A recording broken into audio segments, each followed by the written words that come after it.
విశాఖ గాజువాకలో దారుణమైనటువంటి ఘటన తాజాగా వెలుగు చూసింది. ఒక ప్రియురాలని అత్యంత దారుణంగా హత్య చేసి ఆమె శరీర భాగాలని ముక్కలు ముక్కలు చేసి ఒక భాగాన్ని ఆ ముక్కలు చేసిన భాగాన్ని ఫ్రిడ్జ్ లో పెట్టినటువంటి దారుణ ఘటన ఇప్పుడు వెలుగులోకి వచ్చింది. అది కూడా విశాఖపట్నంలోని గాజువాకలో ఈ ఘటన బయటికి రావడం ఇప్పుడు రాష్ట్ర వ్యాప్తంగా సంచలనంగా మారింది. డబ్బుల కోసం ప్రియురాలు వేధిస్తుందని ఆమెను చంపి 2 ముక్కలుగా నరికి ఆ ఒక భాగాన్ని ఫ్రిడ్జ్ లో మరో భాగాన్ని మూటగట్టిన దారుణమైనటువంటి ఘటన విశాఖ గాజువాకలో జరిగింది. దీంతో ఒక్కసారిగా ఆ ప్రాంతం అంతా కూడా ఉలిక్కిపడింది. విశాఖపట్నం గాజువాక పరిధిలోని శ్రీనగర్ అక్కడ నివాసం ఉంటున్నటువంటి రవీంద్ర భారత నావికా దళంలో ఉద్యోగి.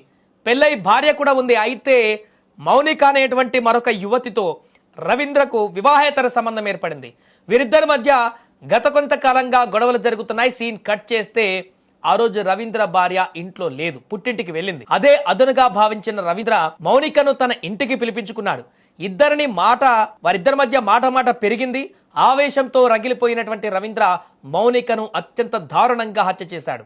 అయితే చంపిన తర్వాత అతనిలోని రాక్షసుడు బయటకు వచ్చేశాడు. సాక్ష్యాలు దొరకకుండా చేయాలని ప్లాన్ వేశాడో లేక పైశాచిక ఆనందం పొందాలనుకున్నాడో తెలియదు, కానీ మౌనిక మృతదేహాన్ని 2 ముక్కలుగా సపరేట్ చేశాడు. శరీరంలోని సగభాగాన్ని ఎవరూ గుర్తించకుండా ఫ్రిడ్జ్లో కుక్కాడు.